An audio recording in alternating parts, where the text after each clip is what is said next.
Hello, this is Tom from anti-proton.com, and here I am today to talk to you about the Polimaster 1703MO-1B Gamma Spectroscopic Dosimeter. It is a dosimeter which tells you how much radiation you've absorbed over a period of time. It is a scintillation counter which allows you to hunt down and search radiation tremendously more sensitive than a Geiger counter. And it is a spectrometer, a gamma spectrometer, meaning it can tell you why things are radioactive. It can even tell you the isotope that's in it. Let me go over the quick features of it. This unit shows you energy and accumulated dose rate, and so on, in microsieverts per hour. It also comes in micro Roentgens per hour. If you purchase one, you need to make sure you tell them which one you want too, because this one showed up to me as micro Roentgens per hour, which is very common in the United States. It's very sensitive. But I, of course, want to use SI units, so I had to have it sent back and turned to microsieverts, which was nice because I got to actually go to the Polimaster lab and actually see the people there and everything. And they have a nice little lab too. It's a nice place. But regardless, this unit is currently detecting 0.04 microsieverts per hour in my current location. And according to the unit, I have received 3.32 microsieverts over the last couple of days since this began. It data logs all of this in its little mind too. It has a little memory that you can pull the battery out and the memory won't go away. It stays in there. And so you can connect it to a computer and pull off all of this data, know exactly what your dose was, your dose rate, everything, alarms, because this thing alarms if it goes near radioactive material. I'll show you that in just a moment. I'll also show you the gamma spectroscopic features. Now, you're probably saying, Tom, you always say that you can't use Geiger counters and things to tell you energy units like microsieverts per hour or milliroentgens because they're not accurate. That's true. Let me show you. With a Geiger counter, they use something like cesium-137 and they reference it. They say, okay, this produces X number of microsieverts per hour, so we'll put this together, instruct this that that's how much is produced, and now when it goes near something else radioactive, it will kind of like check the ratio. It'll say, well, this is half as much as the cesium was, so I'll give you half the reading. Kind of like that. It's called a referenced source or referenced calibration and whatnot. But anyhow, that's nice and all, but it's actually only accurate when used against the same isotope that it was calibrated with. It gets really cumbersome and complicated after that to do the math. It's not too far off, but it's far enough, in my opinion, to be troublesome. Geiger counters can't tell you what they're detecting, only that they're detecting something. Now, this spectroscopic pager can tell you, because it has a tiny Geiger counter built into it, yes, but it also has a cesium iodide thallium doped scintillation crystal built into it, just like a full-size gamma spectrometer. It's a little one, but it's in there. And cesium iodide thallium doped spectrometer is actually sensitive to the energy. It knows the energy. It detects each photon and carefully puts it into its little category of how much energy it has. It can read photons from energies as low as 33 kiloelectron volts, which is right in the boundary where X-rays usually start to disappear and you start getting a lot more gammas, all the way up to 3.5 million electron volts. That's pretty high.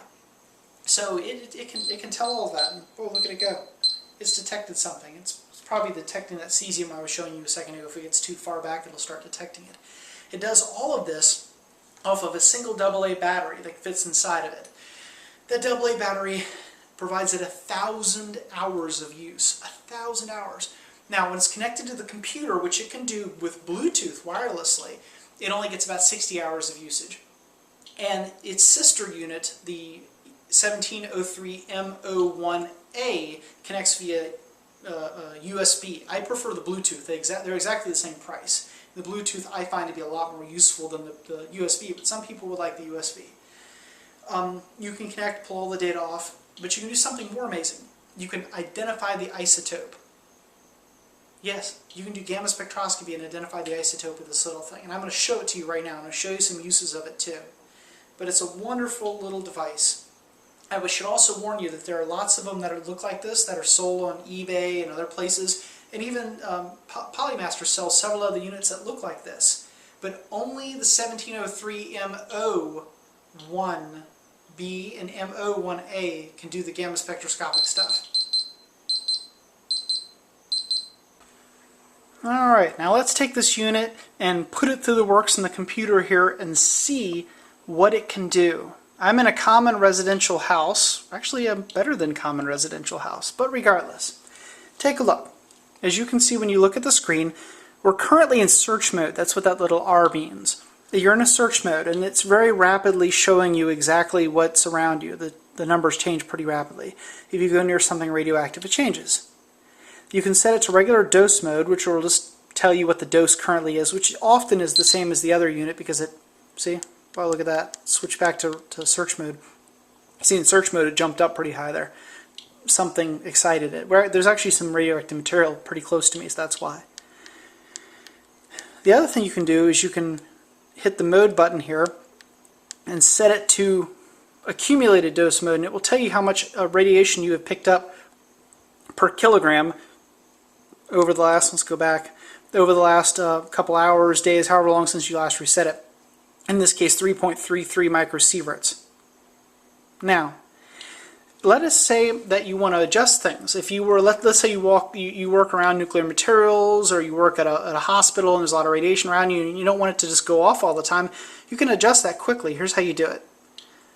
Hold down the button, the mode button, until you see the cal button. Let go and the unit will actually calibrate itself. I'm going to time lapse this one, speed it up, because it takes 30 seconds or so to calibrate.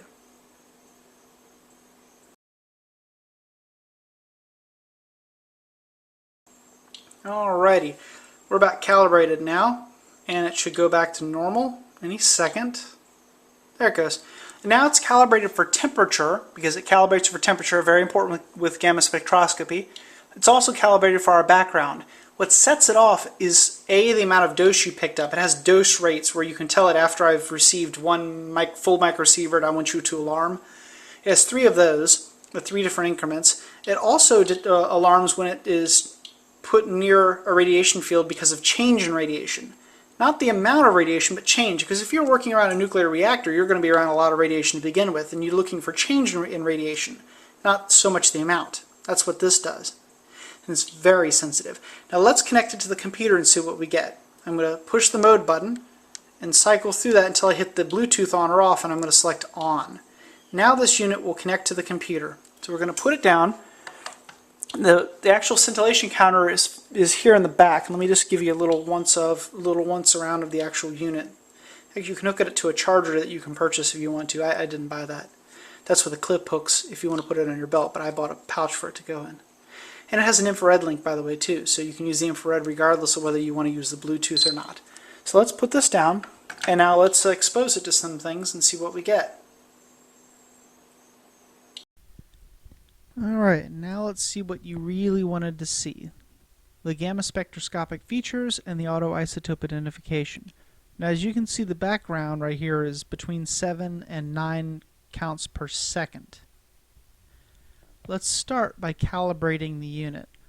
Now this takes about as much time as it normally takes when you hit the button. You can see it's calibrating right this moment, and it's important to do this when you're using the isotope detection function, because you want to make sure you get the temperature calibrated right. Because remember, energy per channel changes as temperature changes. This is the same in a cesium iodide thallium dope crystal as it is in a sodium iodide thallium dope crystal. And remember, we're not working with a high purity germanium detector here. This is a crystal detector. So let's see what happens. Alright, the first isotope that we're going to mess with today is going to be europium-152. Now we're going to give each isotope as much as 5 minutes to become identified. I'm going to rapidly speed through each one because nobody wants to wait for 5 minutes, of course. But I want to see if it can do it. And of course, europium-152 is notoriously hard to actually identify because it has so many peaks, and several of them fall right upon the peaks of other known isotopes. As a person, I can always do it, but it's really difficult for isotope identifiers. So we're going to start with a really tough one right off the bat. And looks like we're done calibrating and we're ready to put the first isotope on, so without ado. Now what you're looking at right there is approximately 37 kilobecquerels of europium-152, and that's a 95% accuracy source that was run against a NIST traceable source to determine how accurate it was. Already we have alarms. Now I click the isotope identification button, and let's speed this up because nobody wants to wait for 5 minutes and see what we get. As you can see, we have the time kind of moving really fast. The europium-152 was not detected within 5 minutes. The reason, as I said before, is europium-152 is so hard to detect. Well, it's so hard for a computer to detect. And it tried. It did a pretty good job. It tried, but it couldn't do it. Now, let's move on to the next isotope and see if we can do a better job. Next up on the list, get rid of the europium-152. And we have, let's see, cobalt-60. A 37, actually in this case it's not 37 becquerel, it's 37 kilobecquerels. It's more like 32, 33 kilobecquerels. That's a fully calibrated source again, 95% accuracy. Now, the software does a pretty good job with this one. It still takes about a minute. Right off the bat, you can immediately see the peaks for cobalt-60. Look at those two peaks. Absolutely beautiful. Cobalt-60 is a pretty powerful isotope too. The gamma rays coming off of it are probably mostly not being picked up by the crystal because they're so high in energy. And there it is. It detected it. Cobalt-60. Positive identification. Not bad. Did it in like about a minute or so. Let's get rid of that. And let's put on something a little different. Classic cesium-137. 37 kilobecquerels. Look at it go. That's kind of like a classic right there. You really can't do isotope identification without cesium-137. It's not right. Look at that. It's actually barium-137M. Cesium-137 decays to barium-137M. There it is. It's already detected within 30 seconds. And barium-137M transitions via isomeric transmission to barium-137. And it emits a gamma at 661.66 keV, and there it was, picked up in a heartbeat. But then again, that's the way cesium-137 is. You already knew this was going to happen. I mean, you just knew it. All right, let's try something different. Aha! A smoke alarm with americium-241. That one didn't pick up very well. I'm not actually sure. It must have had a really low amount. Maybe it's defective or something annoying. So here's the inside of a smoke alarm. Removing the button from the inside of this little housing is illegal. It creates something called an orphan source. Pulling out the circuit board isn't actually illegal, according to the NRC. Although they don't like it, but it's not illegal. I wouldn't go any further than that. Now, we do not get a valid hit on the americium-241. While using a lead enclosure around this, I do a little bit better of a job, but just out here in the open, the way we're testing, we're not going to get a hit. And that's because most of the really potent gammas are actually coming under the threshold that this thing's able to detect. So between 30 to 40 keV, somewhere in there, we're actually not picking that up. That's why we're not able to detect it. Given the full 5 minutes, it couldn't do it. But that's all right. It certainly picks it up just fine. And given a long period of time, like I said, or lead, one or the other, it actually can detect it, but not for our little test. And this is a controlled test, sort of. And here's a neat one, strontium-90, 3.7 kilobecquerels. This is a mostly beta emitter. Strontium-90 decays to zircon, decays to yttrium-90, decays to zircon-90. There is a gamma emitted, but it's not very common. I believe it's the Geiger counter that's built into this unit that's actually picking up the strontium-90. Now, go figure, it didn't detect the strontium-90, of course, but I thought I'd give it a shot, just because it does pick it up on the machine, but I said that's probably the beta radiation. The betas are probably hitting the plastic and causing secondary photons, Bremsstrahlung, but B, of course, the actual Geiger counter itself can directly detect strontium-90. It was worth a shot. Alright, well, we're not going to get a good read on this, but let's try something more interesting. Let's try something that's in our own bodies. Potassium-40 is a very, very a tiny little part of all natural potassium. Most natural potassium isn't this particular isotope. Here's a piece of it, specifically potassium chloride, and as you can see, nothing happens. It's not enough. At about 30 becquerels per gram, it's just not enough. So let's get a whole bunch of it, because remember, more is better. Always, more is better. It's the American way. So let's cover up the unit. Oh, look at that. There it goes. We got a 1461 keV gamma. Now this will be interesting because potassium 40 is not the easiest thing to pick up. My full-size gamma spectrometer occasionally has trouble picking it up, well, at least rapidly. It's kind of actually a reasonably potent little gamma, and there it is. Look, see it. You can see the little peak right there forming. Look at it go. It's a tiny little peak. It's in the center of the screen. Dead in the center of the screen.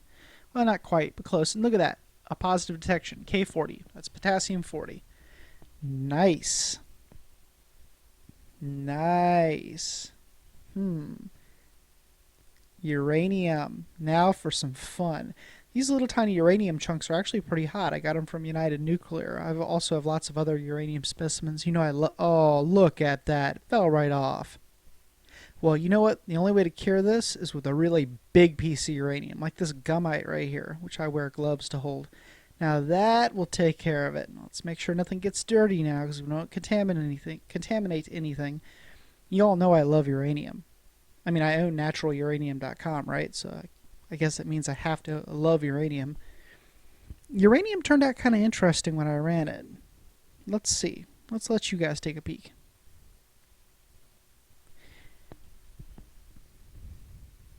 Well, it's time sped up, of course. Alright. And there we go. Radium-226 is totally real, 100%. Why it got zinc-65, I don't know. It's probably some peak that it mistook for zinc-65. That's why you got to be careful with these kind of systems that do the automatic IDing.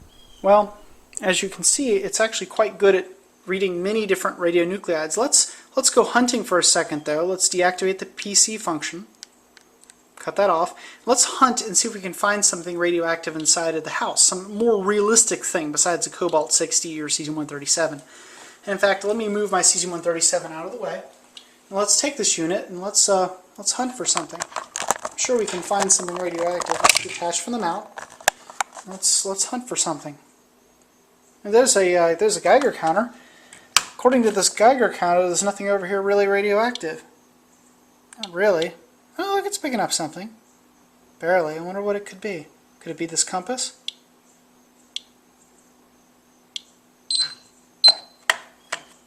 Whoa. Bet you pick up the compass just fine. Oh, yeah. Picks up the compass just fine. We'll test that in a minute and find out why this compass is radioactive. Wonder if there could be anything else radioactive anywhere. Let's hunt. Let's hunt around, see if we find anything. I bet you there's something in here.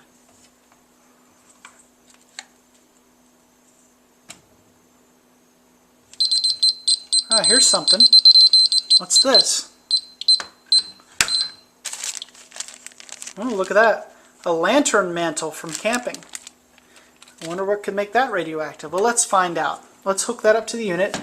Let's test the unit quickly and see. Now, we have these two items we found inside of, Grandpa's house, basically, right? And you want to know what they are. It's neat that you can find out that they're radioactive. Wow, that's sensitive. Let's put it away. It's neat that they're radioactive, but you want to know why they're radioactive. So let's find out. Okay. We're going to put the unit here. We're going to connect it again to the PC. Connect.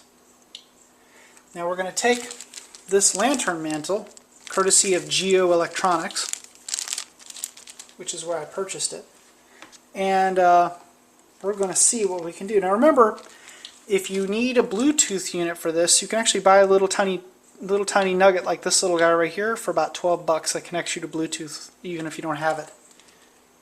Okay.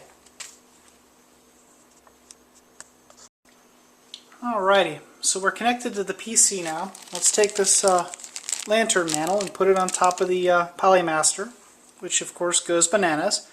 The Polimaster quickly shows us 0.8. Let's flip this over, see if it's even hotter.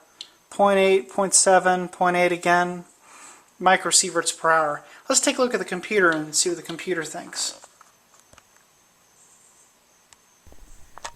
Okay, well we're definitely getting a good count off of it, as you can see. It's pretty high up there, isn't it? Now we're running an ID of the isotope, and oh look, there it is. You can see it. Lead 212 right off the bat. Lead 212, definitely going to be thorium 232. Definitely 232. And let's see, is it going to figure it out? What's in my camping gear?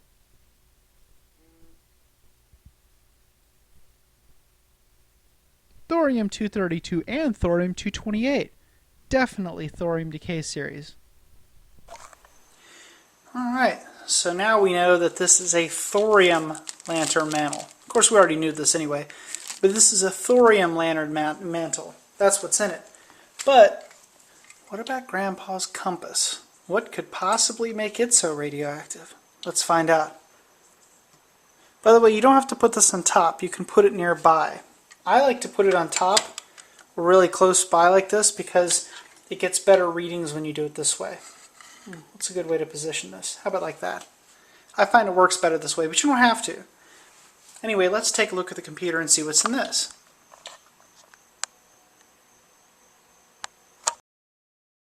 Now, a compass like this can actually be dangerous. Not because of the liquid in it so much, but because of what's in the liquid that's within it. Little flecks and pieces of what's in it that pop off. And you'll see in just a second. I already know what this is going to find, but let's see if it can figure it out. A very specific nasty little isotope is found inside of here. Makes a cool compass though. Come on, I know you can do it, Polimaster. I know you can do it. Go, Polimaster, go! Radium-226, right on the dot. It's exactly right. And so now we know the compass actually contains radium-226. And we know that that's a reasonably nasty little thing. And so we want to probably keep this bagged up someplace, because we know that one of the decay products of radium-226 is radon-222. Alright. Quite practical, isn't it? You can test in your kitchen. You can test to see whether or not your granite countertop is radioactive, and if it is, how much. You can even test to see what's in the granite countertop. Is it thorium? Is it uranium? This granite countertop, for example, contains thorium. When not near the granite countertop, you can also test your food. The granite countertop is giving us a false reading. But away from the granite countertop, we could actually tell if this peach was contaminated, and if so, we could tell what was in it that made it contaminated.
Alright, well let's get back to our spectrums and our uranium. There's the uranium. As you can see, it's hot as hell.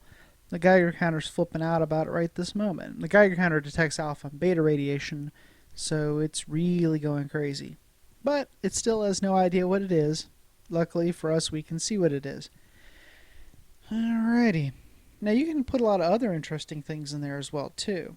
The Polimaster can test all sorts of stuff, including depleted uranium, too.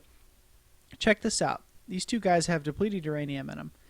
Not only can the Polimaster tell me that there's uranium, but it can actually do an enrichment analysis and say that there's a particular level of enrichment. And it can then tell me from that whether this is depleted uranium, natural uranium, or enriched uranium. Of course, I never have enriched, which would be cool, but not legal to own. There's polonium-210. I didn't test this because, good grief. It's so hard to pick up that 803 keV gamma that rarely comes out. Then some tritium. Another thing, I can actually get X-rays from tritium, but too low for the Polimaster to detect. And the plate, well, it's fun, but we'll put it aside for now. Let's get some gamma spectrums going. By the way, always keep your stuff heavily shielded and sealed. That is a lead pig full of spectrums that are full of isotopes that we're going to test.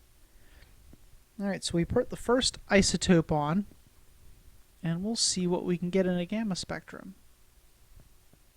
Alright, now what we're testing is europium 152. It's actually kind of a difficult isotope to test.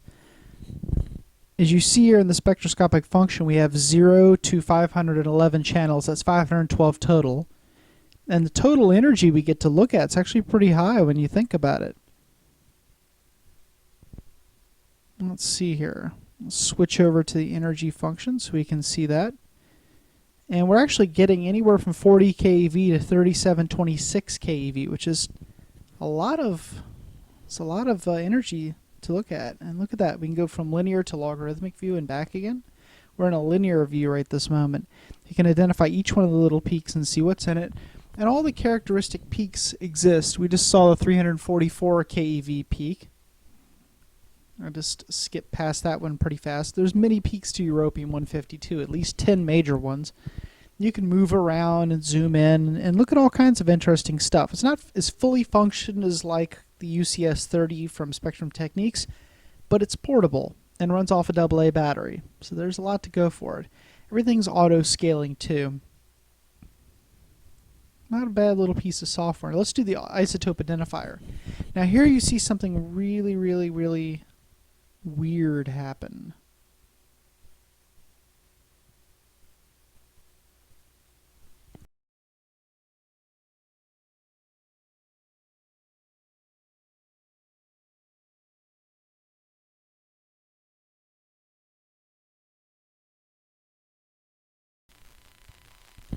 Alright, we click it and you see every single isotope on Earth is identified. And these are all false because europium 152 has so many peaks. This is all false.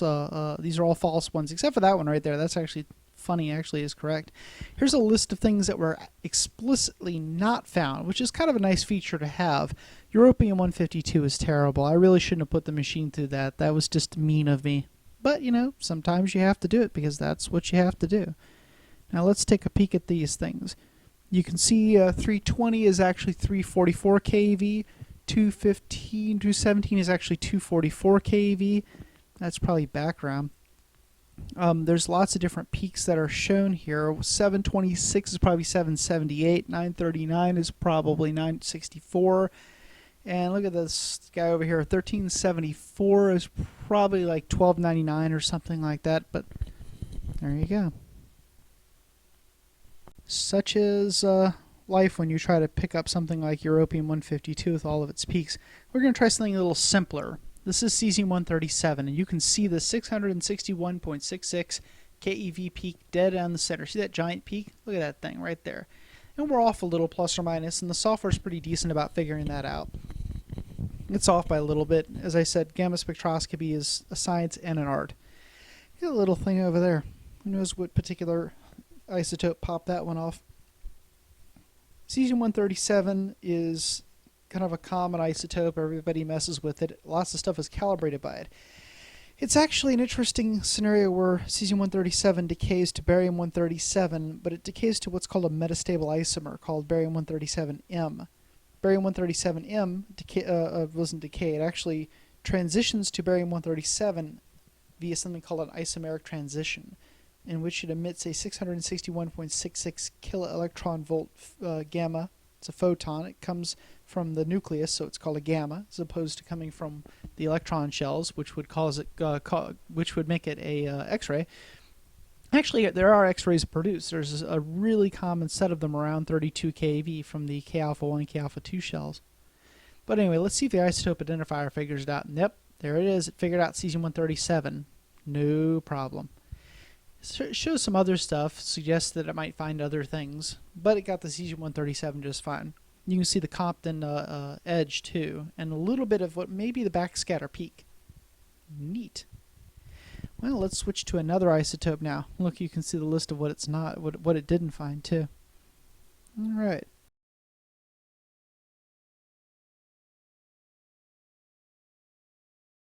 All right, this time we're going to tackle something a little more potent, cobalt-60.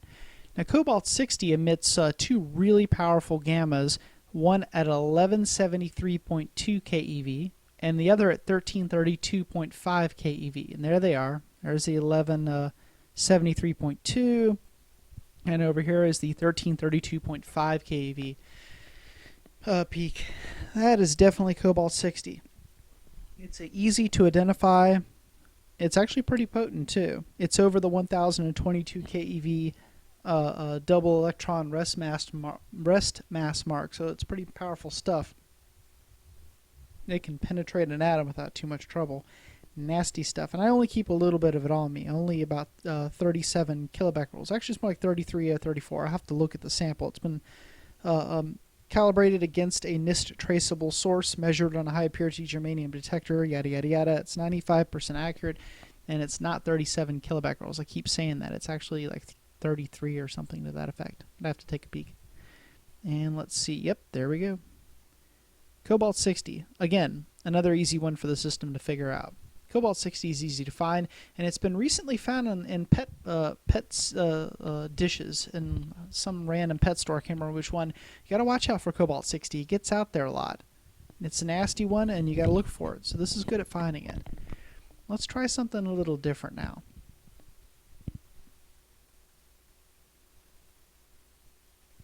Uranium. Now for the uranium, I decided I was going to give it a little bit of time to kind of work at it. I think I sped this up a bit.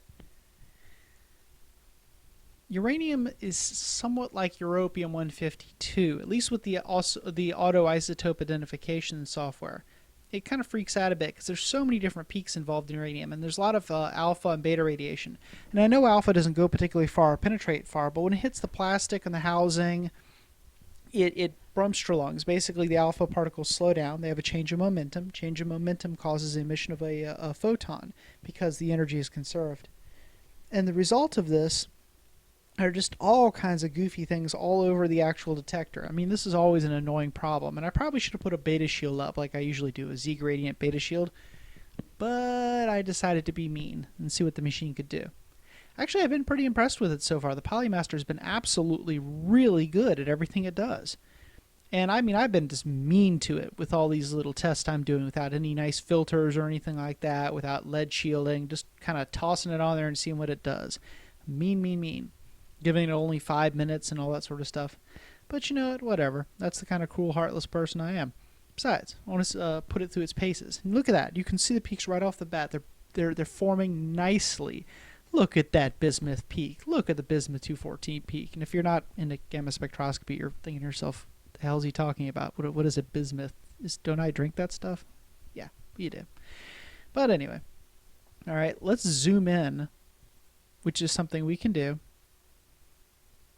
and actually take a look at what we have here. Stop. Zoom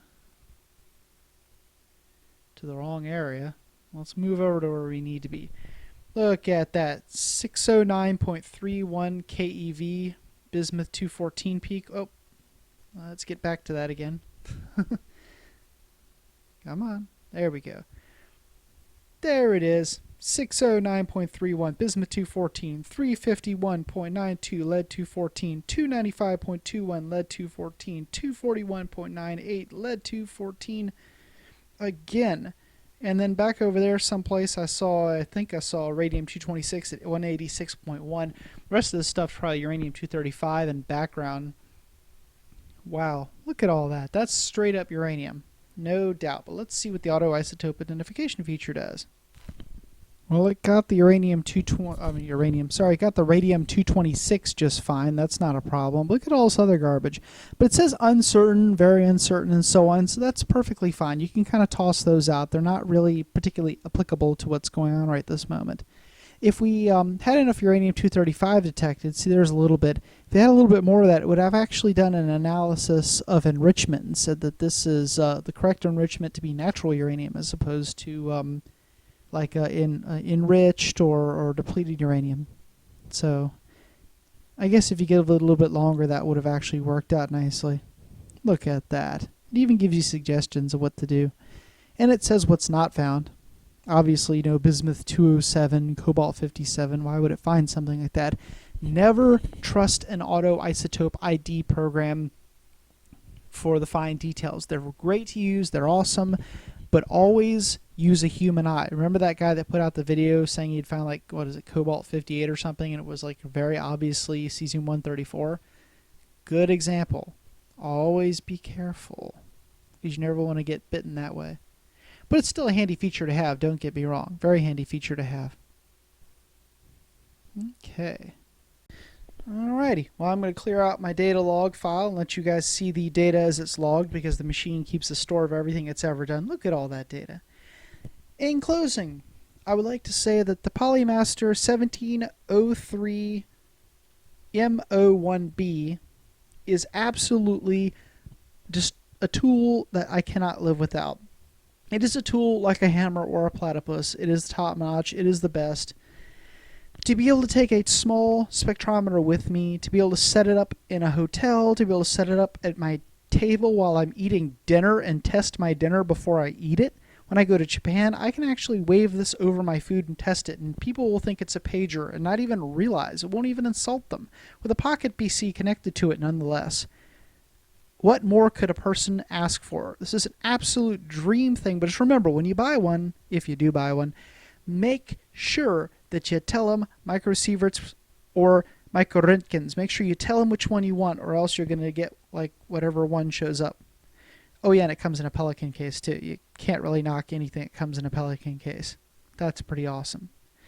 Well, this has been Tom from anti-proton.com, and if you have any other questions about the Polimaster, you want to see anything it can do, or any of my other equipment, because I have all kinds of crazy equipment in my lab, let me know.